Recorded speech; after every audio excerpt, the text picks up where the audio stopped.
Marine reacts to every single Warhammer 40K faction explained, part 2, by Bricky. As always, I'm going to be leaving a link to the original video and channel down in the description below, so go ahead and make sure that you check them out. I know this video has been taking a little while to get to here. I've been seeing comments about seeing part 2, so we're doing that today. I did see, however, in a pinned comment on this video that he does state that some of the things he says are going to be incorrect, and that his main objective is to just spark some interest in people trying to get into the actual lore and just Warhammer 40K in general. Also, I am aware that this is going to be a longer video, so I'm not going to take too much more time. But before we get into the actual video, don't forget to like, subscribe, it really does help me out a lot. Hit that notification bell right there, so you get notified every time I do upload. Sometimes I upload twice a day, typically working on them in the mornings and releasing them in the late afternoon to late evening. That way when you don't get off work, you can enjoy the videos at your leisure. So, without further ado, let's go ahead and start part 2 of every single Warhammer 40K faction explained by Bricky. Hey all, this is part 2 in a 2-part series on the Warhammer races. If you haven't seen part 1 yet, we do the Imperium of Man. You can check that out in the description, and I would highly recommend you watch that to get context for this episode.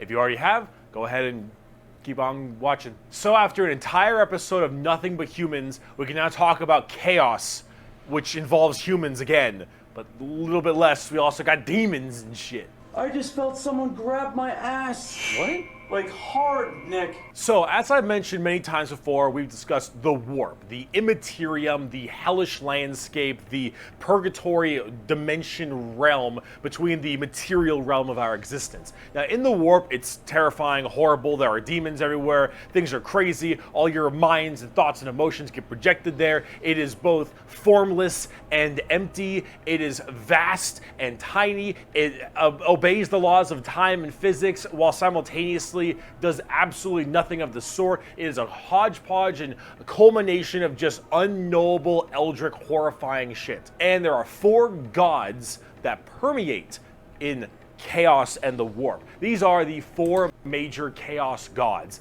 And if we wish to learn about chaos, we need to learn about each and every single one of these chaos gods. First up, we have Khorne, and he is the easiest. Khorne is your classic Satan. He is all about anger, murder, fighting, blood, guts, death. You ever heard the term blood for the blood god, skulls for the skull throne? That's Khorne. The whole idea is that he is all about the fury and strength of battle. He doesn't care where blood comes from so long as blood is flowing. He wants to fight and murder and carnage and slaughter and death, death, death, death, death. That is Khorne.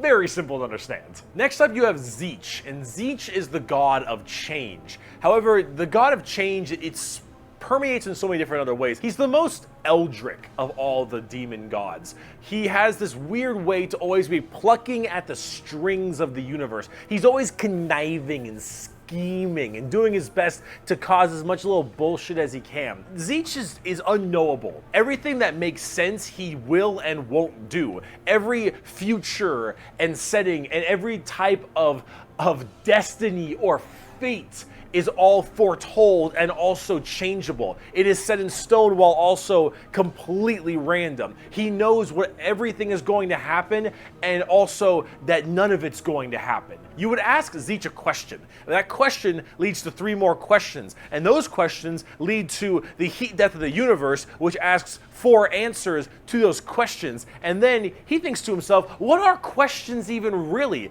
And are you even asking the questions, or are you simply giving paths to answers and other horse shit? Tzeentch is just, I'm gonna fuck with stuff. He is yes and he is no. He is the understanding and he is complexity. He is unknowable. And that's what the God of Change is about. Very bizarre. And he likes birds a lot. I don't know why. Next up we got Papa. Oh, no. I accidentally pushed the wrong button up there. Before he gets into Nurgle, I don't know if it was the way he explained it or just the way he was just describing. I mean, because he said that he's like change, right? And that he's, I guess I was getting the impression that he's kind of a schemer, and that it's saying that he knows all or like everything that's gonna happen. Now, is that to an extent, to a certain time? And he says that things that are gonna happen, but that they can also change. So far he seems to be someone who can like mess with time. And basically, I mean, he seemed a lot stronger than the first one. I don't know about physical capabilities, but definitely as far as like what he's able to do. But then again, I don't know if the change, because it seemed like when he was talking about how you'll ask, like say for example you were having a conversation and you would ask a question, and then it would be possible like 3, and then that would start branching off and start asking questions, and then even saying like what are really questions, and it just, I don't know, it just really confused me, and it made it seem like maybe the change god does know everything, maybe he doesn't. I don't know, I just felt like that part kind of confused me a little bit. So if anybody can clarify as far as what he meant by that. I mean, because it could be one of the statements that he said that could be wrong. Nurgle, he loves you for who you are. Probably not. He will murder you just the same. But Papa Nurgle is about rot, pestilence, death, and decay. He is the end of everything. Him and Tzeentch do not like each other very much, because where Tzeentch represents change and adjustment, Nurgle represents stagnation and death. He is all about miasma and pestilence and large bloat and pus and organs and people just being sedentary, sloth. He is the idea that everything will rot and decay and die. Nothing is certain besides decay and death. All of us will end up the same way, and broken down through just sheer never-ending decomposition. So the joke that Nurgle always loves you is generally because of that, because we all end up the same. We all rot, and we all die and wither.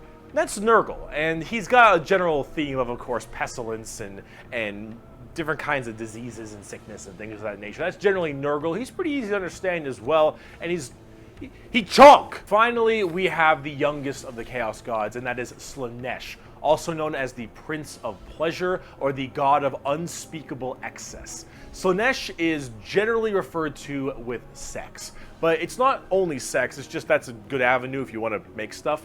Slaanesh is just the idea of the senses of the body being cranked to not just 11, but more like 17. See, we'll discuss Slaanesh a little bit more when we talk about the Eldar, because they done fucked up, but it, or whatever, is mainly about just the excess of emotions. And therefore, sex is generally a large part of it. However, it's mostly pain and torture. Lots of pain, torture, but sometimes sexually related or drug related. Lots of drugs. Lots of drugs. Slaanesh gets off on everything. Extremes in happiness, extremes in sadness, extremes in pain and sadism and masochism. And of course that goes along with the sex part of it as well. It's generally referred to with sex because of the color scheme, very purple, lots of exposed genitalia. A lot of their models have like exposed nipples and stuff. And that is generally the theme you go for from a physical side, but it really embodies everything, mainly pain and also the excessive amounts of emotion. So when it comes down to it, you'll find a lot of them have things like spikes or whips or any kind of BDSM style gear, because it is unspeakable excess, the Prince of Pleasure, everything in excess to the point where it is just sheer frightening. That is Slaanesh in a nutshell. A little bit bizarre and a little hard to describe sometimes, but as we talk more about the Dark Eldar layer in this video, you'll understand it far, far better and far more than you'd want to. Now you might be thinking, why would... Alright, so I haven't really seen like how exactly these gods came in existence. I mean, unless they've always been there, they have no beginning, they have no end. Or if it's a scenario because it said that every single one of these is related to some form of emotion or something in general. So I'm assuming maybe they came into existence because of all these emotions from people or just the other races. I mean, it's kind of just like a theory at this point, but as far as him mentioning about the Eldars, was that I've been seeing a lot in the comments before, especially when they talked about quote unquote effing a planet into a god, or a god into a planet, or something along the line that they had some very close relationship in creating a god. Again, if I remember that correctly. So, and I feel like he hinted at it. He definitely said that he was going to talk about it more in later on in the video. So we'll go ahead and see. Did anyone ever want to join chaos. They all look horrifying, screwed up, and just frightening things, right? Well, the thing is that, of course, one, your mind is put into the warp and the immaterium, so you can be easily swayed by chaos demons when they get into your head, especially if you're a psyker. Sometimes regiments of the less mentally strong people, whether they be civilians or, say, low-level guardsmen or conscripts, can be easily swayed by this and become chaos cultists and stuff, and they serve their dark gods and whatever god they personally prefer. However, and this might seem strange, chaos in their own right isn't necessarily evil. See, the warp is every manifestation of emotion and being, every soul, everything of existence. This includes all the good things. All the different chaos gods have another side to their coin. Khorne might be death, murder, slaughter, slaughter, but he's also got this weird sense of survival of the fittest, trial by combat, and honor. Khorne will never lie to you. Khorne will never stab you in the back. Khorne isn't about conniving and scheming. Khorne is about straight up mano-y-mano, you versus me, get in the ring, we're gonna murder each other hard right now. It may not be a good thing at the end of the day, but it is that other side of the coin. Him and Tzeentch generally don't get along because Tzeentch is that conniving schemer, but he's also about the idea of hope. Where there is change for your predicament. There is change for your problem. The hope of the galaxy, the ability to bend the world to your will, the idea that your fate is not set in stone, but in reality that you control your own destiny and can control it whenever you want, the changer of ways. That is Tzeentch. And of course, Tzeentch and Nurgle hate each other because while Nurgle does represent stagnation, death, and decay, he also represents finality. An ending. The fact that you can be mentally at peace knowing that you will end and how you will end. Fear of the unknown, fear of change is not present with Nurgle. With Nurgle, everything will rot and die, and that provides that finality, that ability that this is over. We are all the same, and we will all end the same. We know the meaning of life. The meaning of life is to live and die and rot. And with that, it brings peace of mind. Slaanesh is a lot more simple. While they are the excess of emotion, they are also the representation of emotion. Slaanesh embodies happiness. Slaanesh embodies excitement and joy and pleasure, not only in the sense of the physical, BAM! Style of pleasure, but also everything else like food and drink and air on your cheek and sunlight, the feeling, emotion and feeling. All of that is also represented with Slaanesh. So you have to ask, why are they always represented as super evil skulls and spikes on everything and want to murder everybody? I don't really got an answer for you on that one. My assumption is that because mentally humans may think worse thoughts even if we don't act on them, and therefore they're projected in the warp more. That one's a little bit weird. I don't know. This is me spitballing right now, but I don't know. You need a super bad guy. You already got the Imperium of Man. You need somebody to be a little bit worse than them. So you got demons. Honestly, who cares? I just want to buy. That was an interesting way as far as just looking at them. Because as far as, obviously in my opinion, as far as why people would regard them being is absolutely evil. And I did like learning about that two-sided version of the same coin analogy. I think the reason, at least, why it gets painted in a way that's, let's say, for example, negative or just monstrous, right? Is that you go based off the appearance. For example, say me, right? If I saw that in a movie or TV show or anything, I would immediately think, okay, that's a monster, that's a bad guy. And I know that that's a pretty simplistic way as far as looking at it, because you're really just going based off the appearance. But again, when he does mention about the two-sided coin, yeah, say for example with the first one, Khorne. Oh God, I'm butchering the name. When he says he cares about blood, he cares about just trial by combat, basically like your very strong character type. But that he'll never lie to you, wouldn't stoop to any tricks. But as far as the why they get painted or just the view on them, and honestly, it comes back to me as far as relating to, in your eyes, typically you would always see yourself as the hero, and that anyone against you is going to be the bad guy. But when you reverse it and you were to see it through the other side, they're thinking the exact same thing, just in vice versa. That they're thinking they're the good guy and you're the bad guy. So, but the two coin-sided analogy, I thought that was pretty good. That's a pretty nice touch. I like a bird magician. Look at him.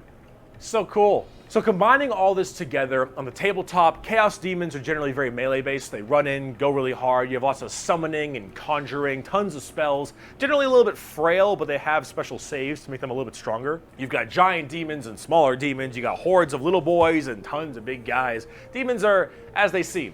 Demons. Nurgle is slow, Khorne is super scary in melee, you've got Tzeentch who are far more into psychers and spellcasting, and then Slaanesh who is all melee, really fast but squishy, but in lots of hordes of tons of melee and pain damage, of course. So overall, the demons are a huge part of 40k and a massive threat to almost every single faction with the exception of a couple. However, the big part about demons is also transferred into the other 9 Primarchs we didn't talk about, which are the Chaos Space Marines. So Horse and all of his boys, all of them in the Primarchs, they have all also become Chaos Boys, and they all have their own special Chaos Legions, specializing in so many different things, just like the Adeptus Astartes, the Angels of Death, the regular Space Marines. Chaos Space Marines aren't a whole lot different than the regular Space Marines. They have the same armor, generally the same training and toughness. They just specialize in different kinds of things. And also a lot of the Primarchs have ascended into greater demons? They're demon Primarchs at this point. Gigantic, horrifying man-demon hybrids that are pretty awesome, if I'm gonna be honest. They look really cool. But them and their associated legions that they are a part of are all kind of going out there and causing a large ruckus for everyone else. Considering the raw strength and firepower of a legion of Space Marines, imagine that entire legion just converting to chaos and immediately fighting you. It's generally pretty horrifying. There's a lot of them, so I gotta write them down, but you've got the Emperor's Children with Primarch Fulgrim, loyal to Slaanesh. These people, they are some messed up people. They're just sensory overload, tons of drugs, tons of torture, and I think Fulgrim is a demon Primarch right now, and oh god, I am terrified to see what that man looks like, at least on the tabletop, because Emperor's Children are not good people. You've got the Iron Warriors, which are kind of like opposite of the Imperial Fists, with Primarch Perturabo, I believe is his name. They're Chaos Undivided. They just kind of serve chaos in a general aspect instead of choosing one of the 4. But the Iron Warriors are big on the siege and fortification, and they're basically entirely against the Imperial Fists and a major rival. Perturabo, I believe, is also still alive, and I'm also very interested to see what he looks like, because Demon Primarchs are badass. You've got the Night Lords with Primarch Conrad Kurz. Conrad Kurz is dead, which is good because he's a sick fuck. But the Night Lords are generally about terror, terrorizing people, and terrorism. They're generally about fear, and rightly so. You've got the World Eaters with Primarch Angron, still alive, also excited to see. Angron, if you think you've known an angry person, Angron is the angriest son of a bitch you will ever know. Angron removed parts of his brain that didn't make him angry, so he could be angrier. Angron, fucker's mad. You've got the Death Guard with Primarch Mortarion. They actually have their own special codex and their own major army on the tabletop. Mortarion himself is actually one of the models, and look at him. Look at him. It's so cool looking. Of course, Nurgle based, obviously. So very slow, but very tanky. You've got the Word Bearers with Primarch Lorgar. Lorgar is, I believe, still alive. I don't know what's up with him at the current moment, but the Word Bearers are generally the people who caused all the major problems in the beginning. At least I blame them for it. They're little assholes. You got the Black Legion with Primarch Horus. Get fucked, nerd. You've got the Alpha Legion with Primarch Alfarius Omegon. Chaos. Has any of these actual Chaos Marines been defeated, or I should say Primarchs, or essentially has any one of them seen combat where they were defeated, and or if anyone has been able to do some damage to them? Also, all the people that are getting corrupted, being part of the Chaos Cultists, and including the Space Marines and all them, are they just kind of chilling in the warp, or are they kind of always around the galaxy or different planets, or maybe they have certain planets that they just have a part of? Because I know that the warp is supposed to be a different separated dimension, so just wonder what kind of like their daily life is I think. And then finally, you've got the Thousand Sons with Primarch Magnus the Nerd. Thousand Sons also have their own book just with the Death Guard. Magnus is also a tabletop model. He looks super cool, as you can tell, and they're all super heavily Psyker and kind of Egyptian themed. They look pretty neat. But overall, with all of these Chaos Space Marine factions, you can play as a lot of different ones, but the main ones that you can really work at are standard Space Marines, Chaos Space Marines, as well as the Death Guard and Thousand Sons, as they are the most fleshed out, especially on the tabletop at least. See this right here, this is a really good way to describe the Chaos Space Marines. What the thick-headed fools with their broken corpse of an emperor fail to understand is that not only can they never defeat us, but they cannot hide or flee or shield themselves from the triumph of chaos. They are finite and we are unbound, undivided. They must not err, or they shall fall to heresy. All who fall join our cause. Every imperial fool who dares to open his eyes is a willing recruit. They strive merely to hold back our fury and might, and it consumes them. Thus, you can see chaos is inevitable. We lurk not only beyond their grasp and at their gates, we lurk within the darkness of their souls, on the tip of their tongues, in their tortured dreams. We are them, but freed from the shackles of ignorance. We are them, grown strong, evolved. We are them, but so much more. As hardcore as that quote is, the saddest part is they're mostly right. Chaos is basically unkillable.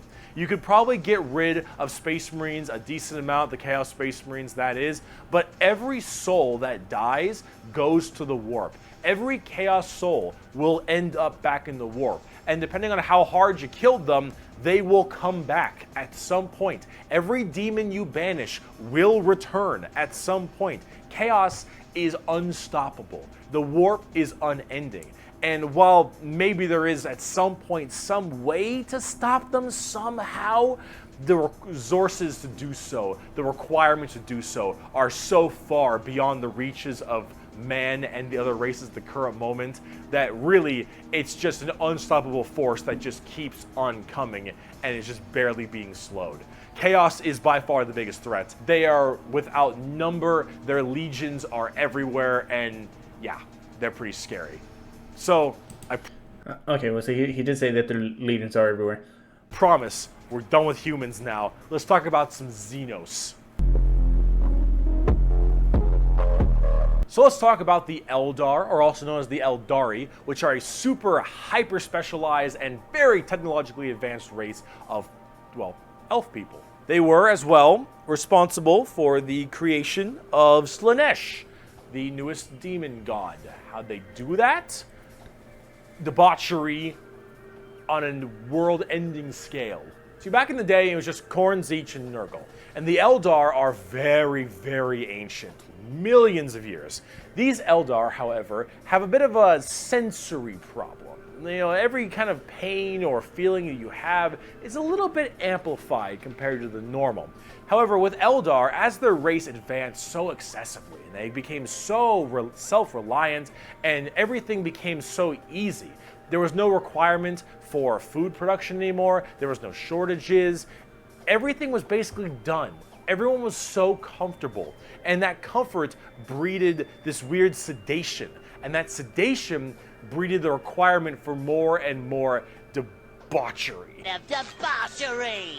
Debauchery! Debauchery! When everything you have can be so easily acquired, you will end up down this road of pure debauchery. All of the senses the Eldar had that were so powerful, things like feeling, happiness, sadness, and just evil and good, all needed to be satisfied and satiated. And the desire to satiate these senses grew more and more with worse and worse debauchery. It started off with things like sex and drugs becoming so much more rampant because these are the first things you generally turn to when requirements for living are so easily accessible. It would get to the point that made Sander Cohen in BioShock look sane.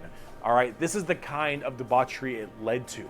It was constantly satisfying and satiating these sexual and sadistic or masochistic fantasies that only elevated and elevated, and this was species-wide. People started going down darker, more depraved and more violent paths as time went on. However, some people didn't entirely take to that. Some of the Eldar were looking at this depraved species that they had become and said, no thanks for me, dog, I'm good. And they bailed. These are the Craftworld Eldar. They left on these giant continent-sized starships called Craftworlds. They believed in learning the old ways.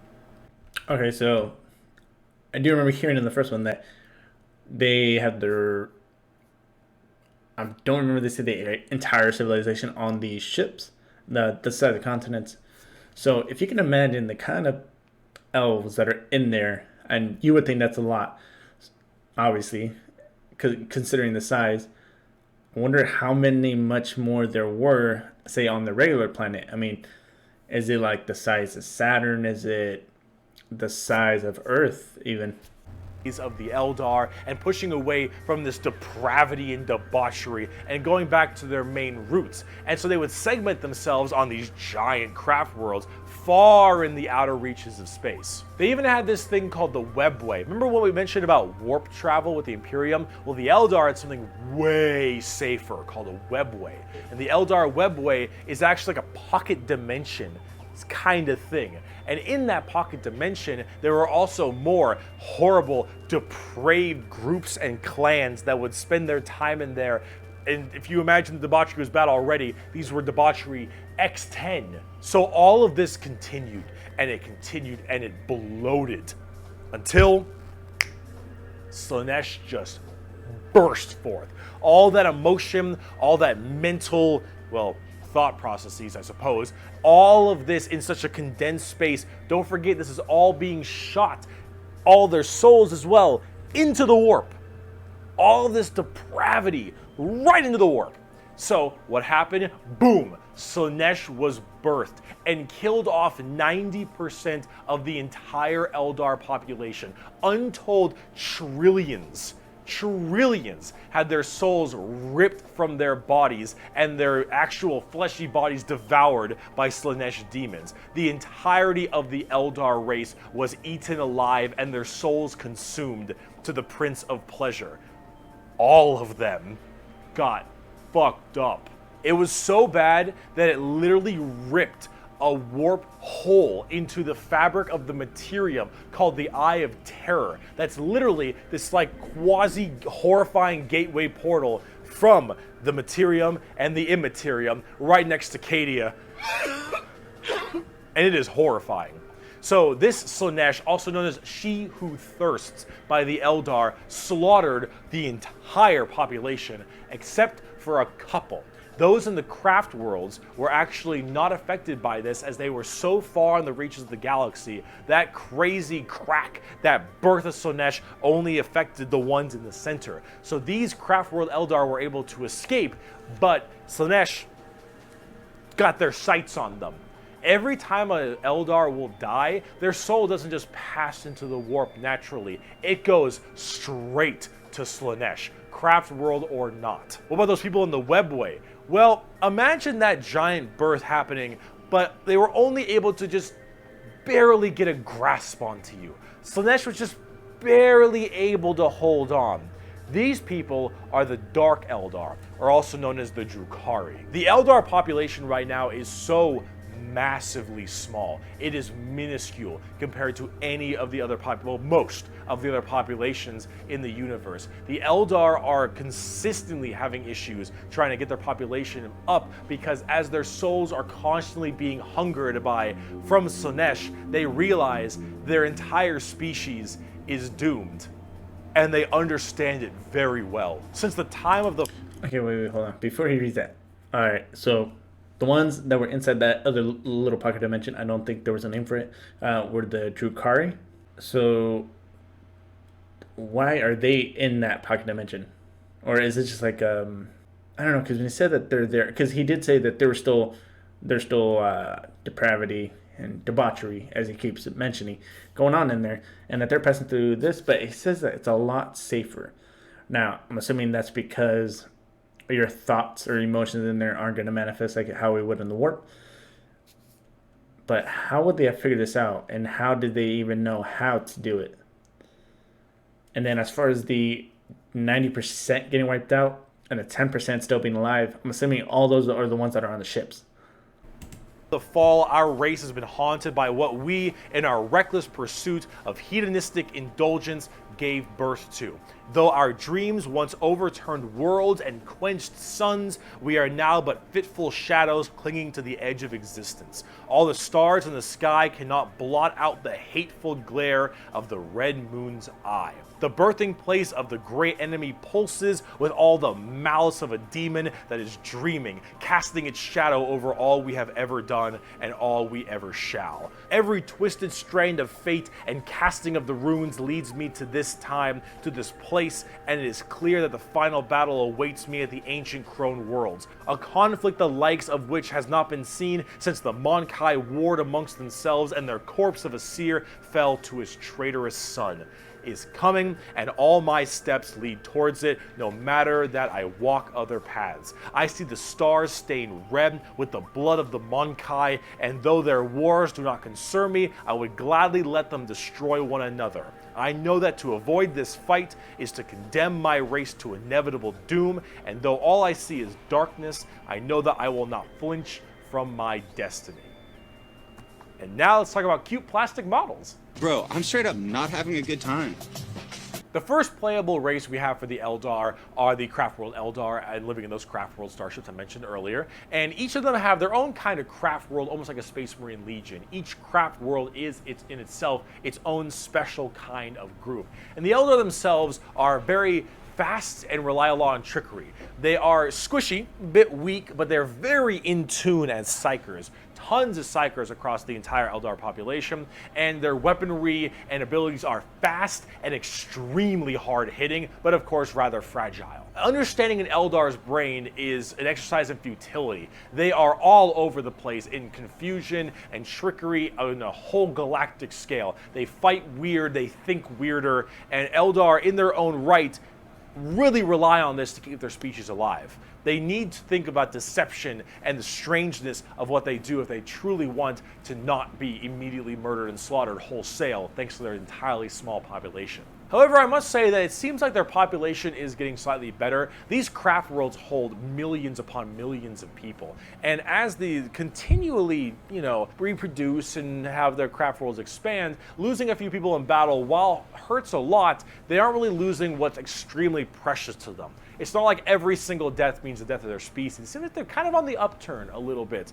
They're still a doomed race being sucked into Slaanesh every time someone dies, but they are definitely doing a little bit better than they were before. Eldar are fast, cunning, and what they don't make up for in tankiness, they make up for in extremely advanced weaponry. They also call humans Mon-Kai, which is something I mentioned earlier.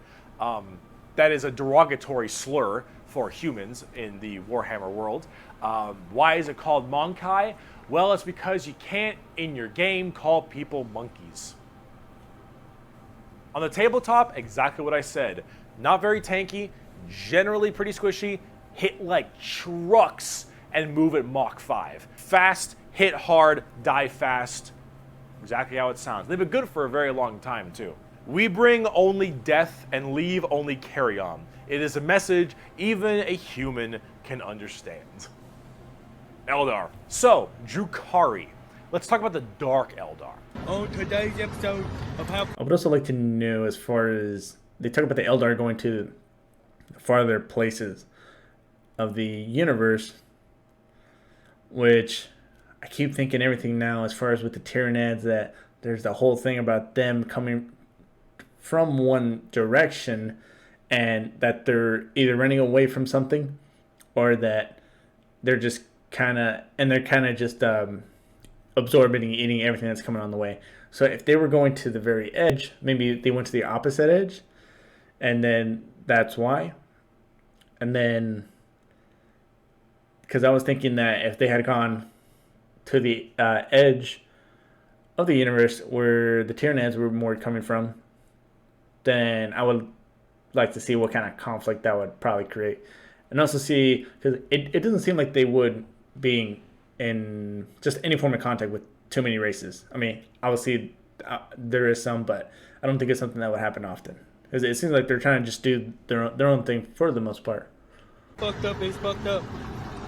That's fucked up. So those people I mentioned in the webway, in the super deranged cults and the depraved people of the Eldar, in the webway, they didn't quite get a hold onto them. Slaanesh like has them, but it has them on like by the pinky finger. And they're slowly being consumed by Slaanesh, but they found out they can stave her off by doing Slaanesh things. The Dark Eldar are by far the worst, most horrifying, disgusting, depraved, and brutal race in all of Warhammer 40k. These are entirely a group of people whose full purpose to save their species from extinction, to go into planets, raid them, and take as many slaves as they possibly can to torture them for 1, 5, 10, 20, a million years, because that torture will keep them from dying. They look very BDSM style too. They definitely have a lot more spiky bits and they have a lot more of that kind of leathery black look to them. But example, let's say you are an upstanding Imperial citizen, living life on a regular planet. You get invaded by the Necrons. The Necrons will shoot you with a deatomizer and you will be destroyed in a millisecond, and that's it. Not the worst way to go. You are invaded by Chaos Marines or something. You take a bolter shot to the head or a chain sword across your stomach and you get cut in half. Painful, but not the worst. The Orks arrive. They beat you to death. Hurts, but, you know, whatever. Tyranids, they eat you alive. It's pretty rough. The Dark Eldar. This is going to get a little graphic. I apologize. You pray you die. You don't. You are instead taken as a human slave. Your life will be endless work and agony, 24/7. They will make sure you can't not die, as your pain satisfies them.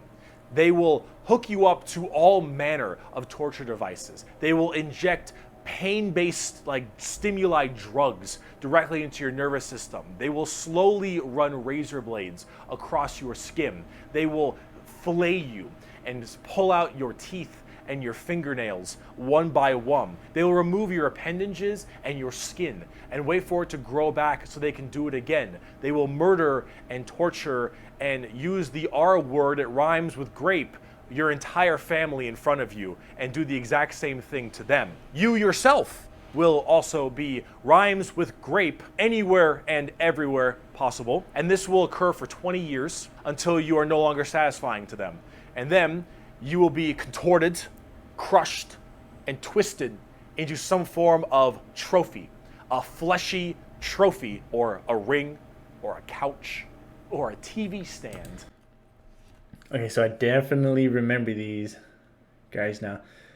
And this, I mean, some of the things that I am remembering, and I'll probably explain in the beginning of the video as well, because I was thinking like, oh, I'm starting to remember a lot of this from the part one, but then I remember the part one primarily, or really only focused on man. So then I really started to remember that it wasn't Bricky's first part one video that actually was telling me a lot about the different types of races, because it was only focusing on man. I remember that it was Luton's version that I had actually seen prior to the part one of Bricky's video. What I really don't get as far as the webwood, I think that's what he called it, is it essentially the same thing? Because he said it was a pocket dimension. Would that make it the same thing as, like, say, the warp, right? Like two different dimensions, which means how did they get there? He's probably said it, but I didn't catch it. Or perhaps a wonderful hat, while you are, of course, still alive and breathing. And you will become a moaning, fleshy trophy for eternity. And that is what happens when you are taken by the Dark Eldar. They are the most depraved, most horrifying race in all of 40k. They look the part, and they do it so they all don't die. They are literally forced to do this, because if they don't, Slaanesh's grip will get harder, and they will have their souls pulled away. So long as they keep doing this, Slaanesh is like, you're doing good, man. You're doing solid. You keep that shit up, you elf-eared bastards. That's the Dark Eldar. That's the Drakar. And that brings up a good moral principle as far as, are you willing to do these horrible things because it is gonna help you and your race to survive. But imagining if it was happening from the other side, how would you feel about that? Like, could you blame them? Could you feel sorry for them? Obviously, from what I'm hearing, I wouldn't feel sorry for them if I was in that universe. Just because, hey, they're doing a lot of horrible shit, and they're doing it at the expense of others. And I know that they're trying to save their race, but, you know, you got to draw a line somewhere.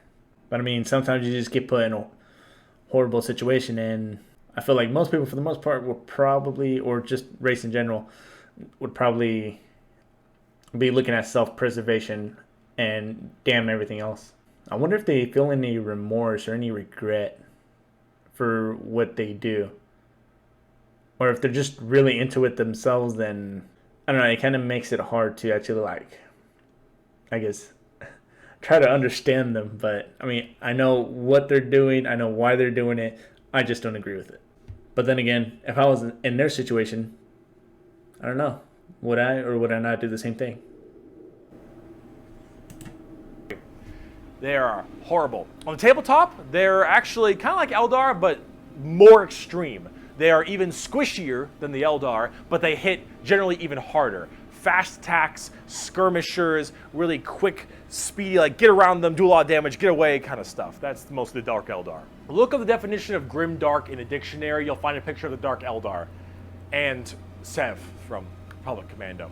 A quote from Mr. Vecht. "We are the lords of despair, masters of terror. Dread and agony are our meat and wine, and they are plentiful indeed." Dark Eldar. Let's talk about the Harlequins. Clowns. What's the matter, Andy? Don't you want to have some fun? The Harlequins are a bizarre race of Eldar. They're demonic clown performers. They're like a weird mix of Sander Cohen from BioShock and Jin from League of Legends, but in a more clown theme. They're artists of death and perfecters of their craft. They do not belong to Craftworlds or any of the weird Drukhari people. They guard something called the Black Library, which is this giant tome of never-ending knowledge deep in the heart of the Eldar webway, and also guarded by their god named Kegorok, I believe is how you pronounce his name. He is the laughing god, but it's the Eldar's laughing god, and these are the Harlequins, the Harlequin clowns. These are Eldar clowns, okay? So imagine the things that an Eldar, these depraved individuals, would find funny. And this is the god of that. It's a horror clown. These are gods of horror for us normal people. For them, they're like, oh, it's so funny. They're all dying horribly. Honk, honk. They're very bizarre and difficult to describe. They've escaped the ruinous powers of Slaanesh somehow, but their main thing is guarding that Black Library. And the Harlequins just... they're demon clown performers. They're barely any models on the tabletop. They're good in melee. They're demon clowns. I'm not sure. I got a quote. "It is too easy for an Eldar to embrace the obscene virtues of chaos, for Slaanesh is nothing more than a manifestation of the Eldar mind in its most wild and unconstrained form. Human morality is meaningless to the Eldar, and to the dark side of the Eldar mind, all life is to be expended at a whim. Cruelty and generosity are but the impulse of a moment. Beauty and sensuality are virtues that can be expressed in bloodshed just as easily as in song. To an unfettered Eldar mind, there is neither sanity nor madness, but merely a wave of perfect existence fulfilled by its own savage momentum." They're very strange. The Harlequins, Drukhari, Eldar, they are an anomaly that make humans seem completely easy to understand in comparison. They range from rekindling their civilization to horrifying murder and also clowns. They're all over the place, but honestly, they represent quite well and are rather interesting, especially with the whole Slaanesh murdering everyone bit. So, yeah, Eldar. Now, bugs. Ma, they following me, Ma. They following me. Alright, Tyranids. Still pretty fresh in my mind. Hoping something stuck at least. See things I can point out. These the bugs. The Tyranids. Now, you want to talk something a little more fun, a little more simple than all this crazy Eldar shenanigans? Let's talk the Tyranids. They're bugs. Do they look like Zerg? Hell yeah, they look like Zerg. You want to know why they look like Zerg? Because they were actually supposed to be what Zerg were. Apparently StarCraft was supposed to be a 40K game in the beginning, hence why they look so much like Eldar, Zerg, and the Imperium of Man. Like, kind of Space Marine-y, those Marines, huh? They look a little bit Space Marine-y to me. Maybe. I don't know. You really fucked up on that one, Games Workshop, didn't ya? Tyranids are a giant infestation of unfathomable proportions. These are giant, extremely bio-advanced hive mind organisms that are basically all about absorbing as much biomass as they possibly can to evolve and mutate to be extremely potent and powerful and kill and eat anything in their path. They are probably the least evil faction in all of 40K because all they want to do is eat shit. They want to nom nom the entire galaxy. They hangry and we food. Also, this Tyranid hive mind has a presence in the warp. In fact, Tyranids in their own right have a massive presence in the warp. They have a thing called the shadow in the warp specifically, where when they are coming in to invade a planet, they have this weird ability to kind of cut off the warp on all the psychers on that planet. And how do you get help across the stars? Well, you need the warp because you need that for interstellar travel. So with people unable to call for help from the Tyranids, these are just easy pickings. And an entire giant Tyranid hive fleet comes out of orbit and just will massacre, absorbing all that biomass and turning them and all of their other Tyranids into even more advanced monsters. They come in so many varieties too, all based on what is important. Tiny little ripper swarms for scouting and having little dudes eat people up, to the Hormigons, Termagants, and Genestealers, all the way to the Hive Guard and the Exocrines and the Swarm Lord, to Hive Tyrants and their giant battle fleets, and even something as crazy as the Hierophant Bio-Titan. The Tyranids come in all forms and sizes depending on what they require. They are extremely good at anti-biological weaponry. There is no way you could plague them or blight them. They have extremely strong armor, carapaces and such. Tyranids are nigh perfect organisms and are pretty spooky when it comes down to how they handle all of their genetic material. Keep feeding them, they'll keep evolving. They keep on creating new horrifying organisms to spread across the galaxy. And you want to know what the most terrifying part of the Tyranids is? We might be surrounded. There have been around 6 or 7 Tyranid hive fleets. Behemoth, Kronos, all these different kinds of hive fleets. And they've all arrived in the galaxy from different points, different sections of the Milky Way galaxy. Okay, so this might, I mean, so far I haven't been able to see too many, if any, parts where he did state in a pinned comment that some of the statements might be incorrect or are incorrect. All right, so he just said that they were coming from many different directions. Now, from what I remember from the Template Institute version, is that they were all coming from one direction. So I believe I already said that before too, that they were saying, and also like a popular theory was that they're actually running away from something and just kind of consuming everything that's in their path. So if you think the Tyranids are terrifying, imagine what they could be running from if that turns out to be true. Or in fact, the whole entire area around the known universe is actually already a giant dead husk that was taken over by Tyranids. But then again, I'm not sure which one is true, if Brecky's version is true or if Template Institute is true. That's something I'm going to have to definitely look up. Have had different Tyranids come through. And that is horrifying. Because as far as we know, we could just be surrounded on all sides by Tyranids. The only reason you may not hear a whole lot about Tyranids is because it's a little bit hard to have a bunch of story off of one hive mind genocidal monsters. All these giant bugs swarming in, killing and eating everybody and evolving. I mean, as cool as there are some cool characters, the Swarm Lord, Old One-Eye, you can't really have a whole bunch of major character-based stories around them. As awesome as they are, they're simple. They want to eat you. They want to eat you and absorb your biomass. They are simple bugs. If you want something a little more complex, talk Genestealer Cults. I can have all the pot I want, I get around faster than walking, and wherever I need a seat, I can just sit on my balls. Genestealer Cults are a special brand of Tyranid that can slowly infect themselves into different kinds of society. And by infecting them, they can rise up to where they all pray and believe in these regular humans, pray and believe into their Tyranid hive mind gods.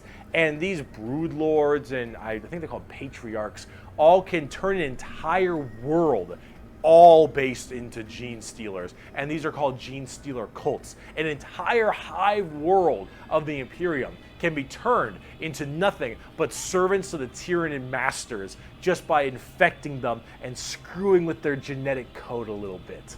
They also have this cool Mad Max look, which is really neat. They are definitely one of the bigger threats to the Imperium besides Chaos. I keep saying biggest threat to the Imperium. They're up there though, because you, dingus, stepped on a bug in middle school. Asshole. There is a cancer eating at the Imperium. With each decade, it advances deeper, leaving drained, dead worlds in its wake. This horror, this abomination, has thought and purpose that functions on an unimaginable galactic scale, and all we can do is to try to stop the swarms of bioengineer monsters it unleashes upon us by instinct. We have given the horror a name to salvage our fears. We call it the Tyranid race. But if it is aware of us, it must know us as nothing but prey. Tyranids, they're cool. But are they as cool as the Orks? Every screen's gone red. That means I'm super fast. Orks. I really got to get to know the Orks a lot better. Just because, I don't know, I haven't even seen too much about them. I mean, I have seen them in the game Space Marine 40K, which, yes, I am playing. I have some gameplay on that, about an hour. I'm going to try to edit that and get it out as soon as I can. I don't know, just something about them. Puts a little soft spot in my heart for them. Orks, orks, orks, orks, orks, orks, orks, orks, orks, orks, orks. I fucking love orks. So, yes, the green monsters, the green tide, the green skins. These orks, they are in fact a race in 40K. The orks are as exactly what you expect them. They have archaic weapons, they're big boys, they have axes, and they have got big old teeth, and they want to kill everything, and there are so many of them. The only reason they haven't taken over the entire galaxy is they can't stop murdering each other. Orks are so cool. Orks don't have philosophy. Orks don't have existential crisis. What matters is who's the biggest ork. You listen to that guy, because he the biggest ork. He big ork. Big ork knows best. You win through the power of imagination. Of all the races I have battled throughout the galaxy, the ork is the hardest to comprehend. They wage war with machines that should not work, care little for strategic gains, and are just as likely to slaughter each other as the enemy. How does one battle an enemy that defies all logic? As an ork, you're enjoying life. You're enjoying the life you're given. Your whole life and job and purpose is to get up and beat each other to death because you can. The biggest ork is the man who understands everything. He is the boss. And orks have this really weird, big, dumb, stereotype British accent, which is just hilarious to me. Those are orks.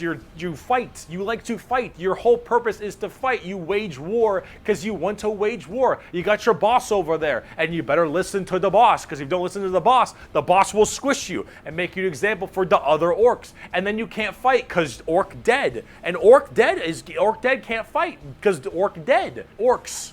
They scrap together machines out of parts that don't make any sense, and because they believe, they have the mental imagination that that machine will run, it'll run. If that machine's out of gas, you're driving that machine with your fellow orks, and the biggest ork is behind the wheel, and you run out of gas, some ork behind you is like, oh, Zog, we're out of gas. And the big ork is like, no, we're not. I filled the fucking gas tank up earlier. And all the other orks are like, oh yeah, you did do that. And then you turn the fucking mech back on and it works again. Does it have gas? Probably not, but it works through the power of imagination. Alright, so as far as all that, with the power of will, or willing things into existence, I'm curious to see, because they do have some form of psyker power, but it's just that they're not aware of it because they're considered very not smart. I'm really excited to see, Tuska, daemon. Is it daemon or demon? Either way, demon killer or killa. See, because he was the one that went into the warp and actually fought in there. And I don't know exactly how that would react as far as can it be corrupted pretty easily, or is it a lot harder? Is there belief that Tuska is just this incredible, nigh immortal dude, and then or orc, and then they just kind of went down a spree in there? I mean, I know that he went in there, but I don't know exactly what happened. I don't know if maybe he just got completely destroyed. Maybe he gave some Chaos Marines or gave the gods a run for the money, which obviously just me speculating, but I'm excited to see that video coming up here real soon. They paint things red because it makes them think they goes faster. They paint things purple because it's the sneakiest color. You want to know why? You ever seen a purple orc? Didn't fucking think so. Orcs are also like ancient as hell. They're back in the Eldari time frame. But back then they were called Orks, and they were much larger and scarier and far more intelligent. Now they're just orcs, and they're big, dumb, and they smack things. But they're pretty spooky. They're not very well armored, but they hit really hard. And it's called the Green Tide because there are so many orcs. There are about as many orcs as there are Tyranids. Maybe more.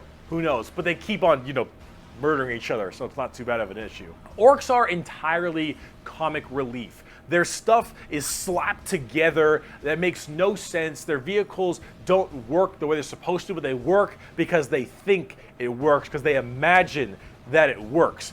Orcs care only about who is the biggest orc, and they will follow the biggest orc. And then if they want to be the biggest orc, they'll challenge the biggest orc. And then when they go and they issue a wa is just war in orc, they murder every... So that's what it means. I was curious to see if any of the videos were eventually going to say it. So wa means war. I've probably heard it, but it never stuck in my head because I keep seeing people put wa. And my first instinct was like, is that like a Waluigi reference, or is that just what their little war cry is? But okay, it means war. So I finally know. Buddy and everything in this giant tide of green orcs who are just excited to be hitting something. They don't care that they're hitting Eldar or the Imperium or Tau or anyone in between. They're just so they get to beat shit up. That's orcs. And on the tabletop, they are a total coin flip, and they're really fun. I have never met a salty orc player. I have never met someone who plays orcs and is ever just a bad guy or that guy. Orc players have this kind of fun to them because when you play them, you are completely submitting yourself to RNG. So here's the thing. Guardsmen, Imperial Guardsmen, when they shoot, they roll a dice, and on a 4 up, they'll hit their target. They have a 50% chance. Space Marines, pretty good. They hit on a 3 or higher because they're well trained. Adeptus Custodians, they hit on 2s because they're just super well trained. Orcs, they hit on a 5 or higher. But if they roll a 6, they get to make another shot with anything, from the dinkiest pistol to the biggest rocket launcher. It doesn't matter. Half of their stuff will blow up on a whim. One of their medics, if you roll a 1 to heal someone, you fuck up your surgery and you just kill an orc. They're so wacky and silly. But the thing is if you roll well, you roll high, and you keep rolling high, you are going to crush people. And if you don't, you lose. I mean, that's what you get when you play orcs. That's what happens when you play orc. It's a coin flip.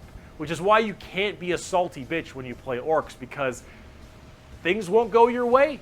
It's just the roll of the dice. You're playing a dice game. But if you're going to have fun, and you want to be stupid, and you want to be silly, you're going to play some damn orcs. But on the opposite side of the fun part of this, let's talk about the Necrons. I have been seeing a little more about the tabletop as well. And as cool as it would be to have some miniatures, it's something that if I did get into, it wouldn't be for a very long time. Not only the complication of the game, because I saw that they were using like a little tape measure. They were rolling multiple dices. You could actually move, like the way you move. And they had printed out packets to see what each roll or whatever race you're using can do. And it's a lot for me to comprehend. And also, I hear the miniatures are incredibly expensive. time consuming to paint as well. Something cool. I mean, I might just get a miniature just to have it for like a decoration. But other than that, I probably wouldn't get into the actual tabletop. But if I did, it would be quite a ways down the road.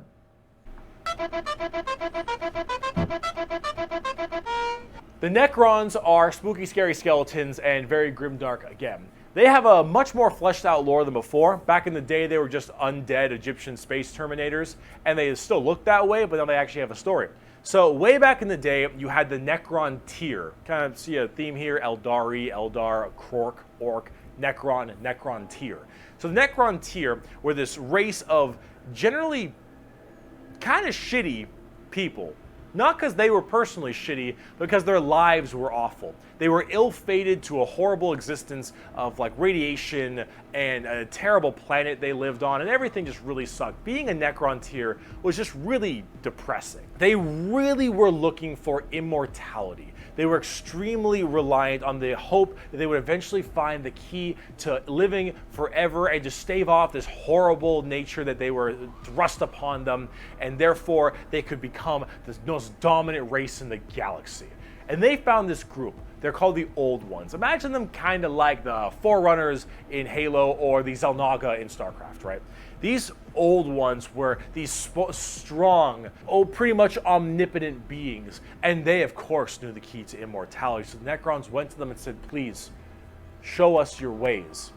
And the Old Ones said, piss off. Not really, they were a lot more humble about it, but they did not want to share their secret of immortality with the Necrons. The Necrons, of course, took this very well and waged war with them, kind of under this united banner.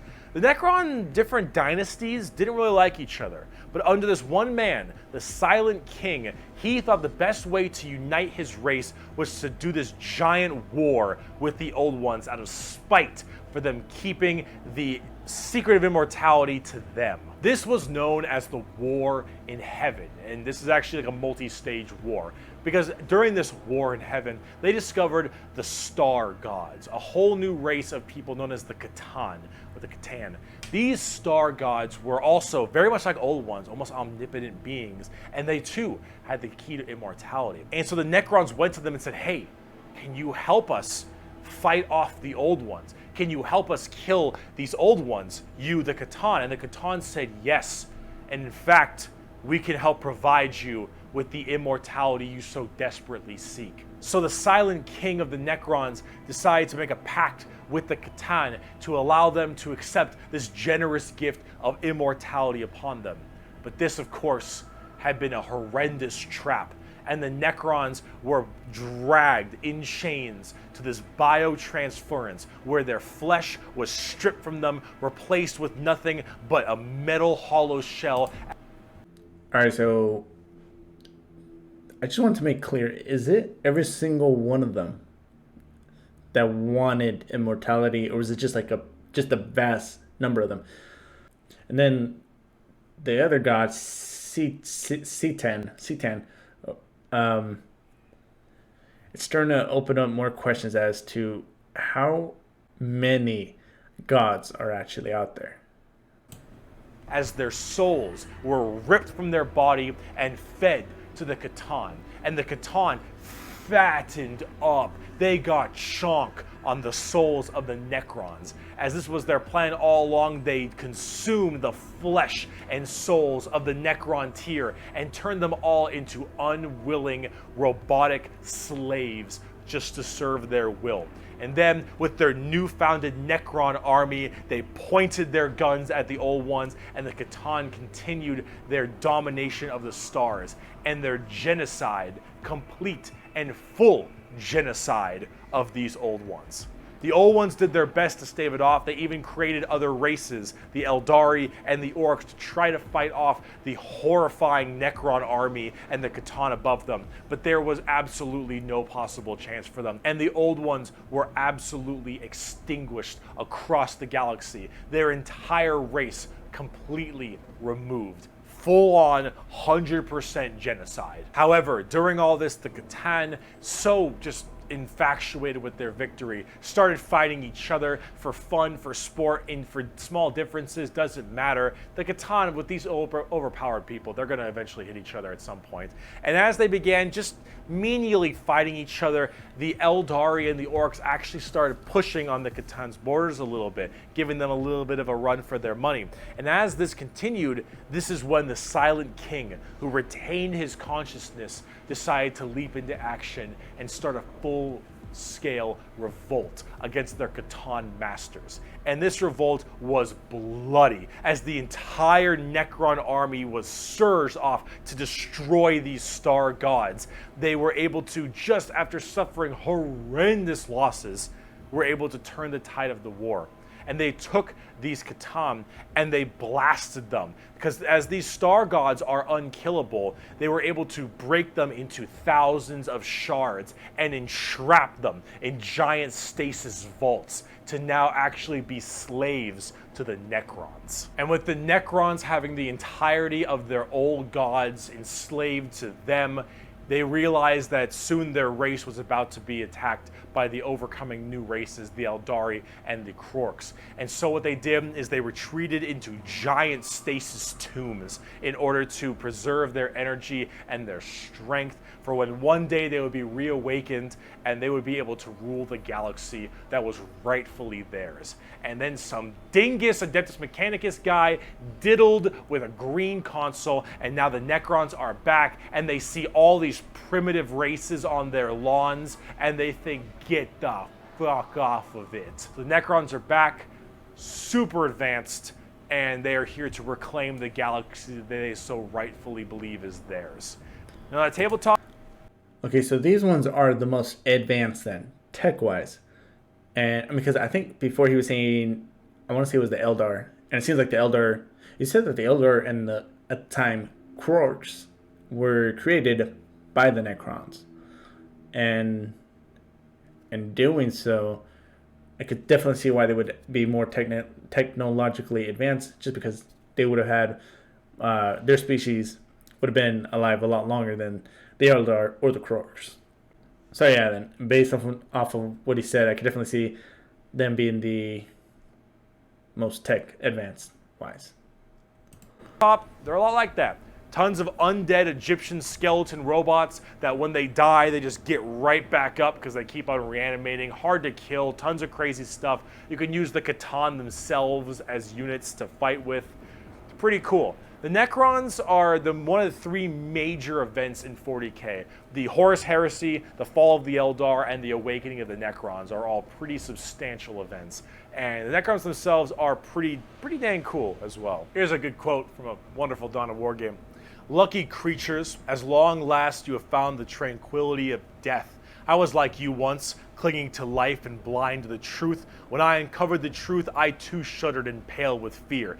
Deep in these catacombs I was remade. Here my brethren slumbered for eons while the living grew like weed. My Lord knew this day would come. He had plans for us all. We would purge this world once more. So come, poor victims of life. We will grant you tranquility in these crypts. Kronos will be a tomb world once more. Necrons are also pretty smug. Trazen the Infinite especially, a little dickhead. But speaking of dickheads, last race, let's talk the Tau. We made a fucking Wookiee.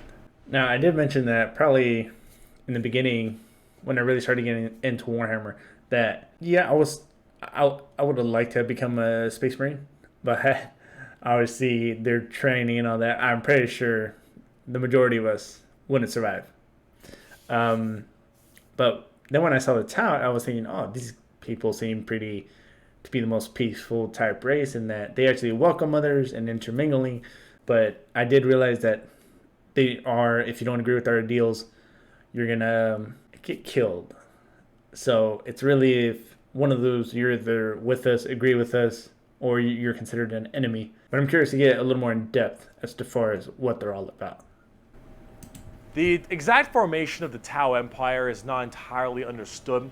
However, a long time ago, many thousands of years ago, in the 40K world that is, some Imperial navigation vessels were going around through different areas, and they saw a primitive race, blue people, smacking each other with sticks and stones. They thought, dumb Xenos race, who gives a shit, and they bailed. Then this giant warp storm occurred right in that major area, unable to be breached. Then, once that warp storm 6,000 years later subsided, hello, those little sticks. Well, they decided to actually have no war of any kind and all just unite together under one flag of the Tau Empire. And now they have gigantic starships and Gundam robots and lasers and railguns and mechs, and they are here to ruin your day for the greater good. That is generally the Tau Empire. They have this kind of feeling of this homogenous group. All species can go underneath the banner of the greater good. The greater good is their idea of the fundamental increase and help of all. In fact, they... As good as that sounds in theory, it's hard to believe or even think that since the majority of the races just seem to hate each other for whatever reason. I mean, obviously, there are reasons, but they're vast and pretty numerous to name them all. Is that, how would you get those races to actually mesh well together, is my understanding of it. Are most likely the most like the Covenant in Halo, where they have the overarching prophets, being the ethereals, who are actually kind of dicks and like to pull at strings a little bit, but then you have all these different races directly underneath them, and they all work together in this big group as this large, foreboding race that tries to spread their weirdly pseudo-religious influence across the galaxy. The alien is not intrinsically evil. Do not hate him. Pity him, his ignorance. Seek to understand his differences and equate him with his inadequacies. Only then will he accept his place in the greater good. That is generally the Tau. And if you're kind of wondering like what their mainly big shtick is, well, they're all about big robots and mechs. They have laser rifles and rail guns. They got giant mechs with tons of missile pods and heavy rail rifles and rail guns and burst cannons and ion accelerators and void shields and all this stuff. And that is generally what the Tau's all about. But you're probably thinking, Bricky, this doesn't sound that evil. This doesn't sound very grim, dark Warhammer. And you'd be right. The Tau Empire really don't have that much of a horrifying, grimdark style like everybody else. They're much more younger, new age thing. In fact, they're probably a lot less evil and a lot even better than they are now back in the day, because they liked having like that good guy faction. But a lot of us who really like the dark, depressing style of Warhammer didn't really like it that much. So, see, the Tau get a lot of hate, and a lot of that hate isn't necessarily unjustified. It's mainly from a tabletop perspective, but as you can see from all the visuals I've shown you recently, they don't really fit in the 40K universe very well. They lack that super dark, dramatic, kind of high gothic level the Imperium has. They don't have the weird kind of like grungy stuff that Chaos or say the Orks do. And the Necrons and the Eldar have their own specific style as well. The Tau really do look like something out of Gundam. And while it isn't necessarily a bad thing, it does definitely not fit too well. There's that. There's also the tabletop problem. In tabletop, Tau are horrible at melee combat, but exceptionally good at range combat. So they blast everyone from really, really far away, and they have a million rules to make it so that it's nearly impossible for you to get into melee combat. So it basically just forces you to bottleneck the game into one specific gameplay style, which is gun to gun. And if you're doing gun to gun, they're going to win every time, because they're the Tau, and the Tau are really damn good at shooting.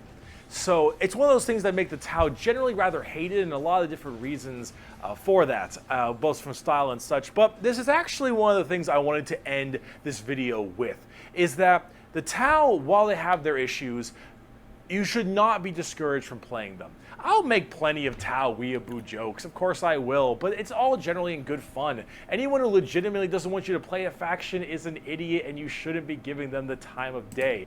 I feel like at the very least, try every faction. You might find maybe one that you didn't have a big interest on, you're actually pretty good with, but then again, I'm no expert on the tabletop one. I did hear that a lot is that they do rely on far shooting, as far as shooting from far away. Not really doing up front, close, melee, close quarters. And I have seen some people call that cowardly, which, I mean, you could look at it whatever way you want, but at least the way I would look at it is that if their advantage is their accuracy or just guns in general, I mean, he did say accuracy, but I don't know how advanced their weapons are, is that why wouldn't you play to your advantage, right?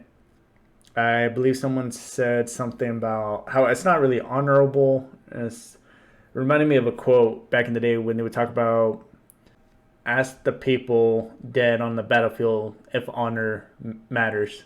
Their silence is your answer.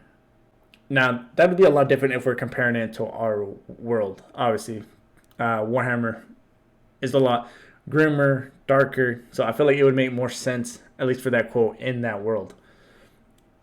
In terms of, it's like, hey, if you're in a fight for your life, you know, one side's going down, you're going to do everything in your power to make sure that you're the one still standing at the end. I mean, that's just my take on it. I'd be curious to see what other people's take on it is. You pick what you think is cool and what you like. In Warhammer, especially now, factions get better and they get worse. They grow and then they fall. You should only be playing what you think is cool. You like the look, you like the models. If you're talking tabletop, that is what you should be going for every time, is what you think is badass, because things change all the time.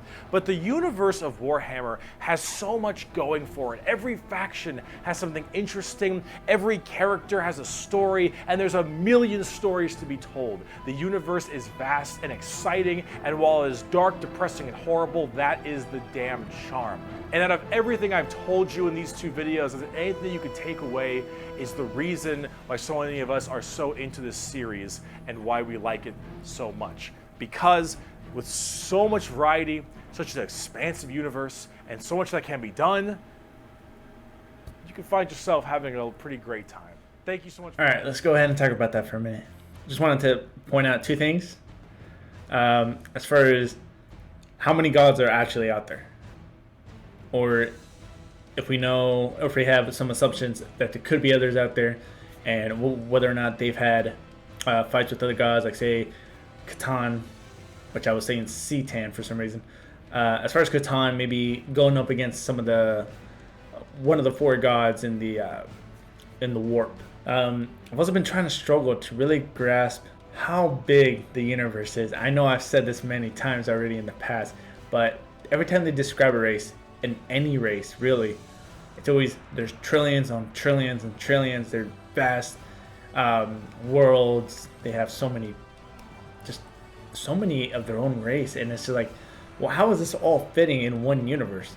But I mean, other than that, pretty much got everything I wanted to during the video, just because I know after these long ones, all very aware, I tend to miss things literally seconds after they say it, or I just completely forget them all together, and then I start making like weird references and whatnot. So, but that's gonna go ahead and do it for this video. Don't forget to like, subscribe, it really does help me a lot. Hit that dislike button if you didn't like it. Helps me improve the channel. If you're curious to see what's coming up next, check the description down below. You're gonna see a list of about 5, top to bottom. It's gonna be how I view them. But until then, I'll see you all in the next video. Bye.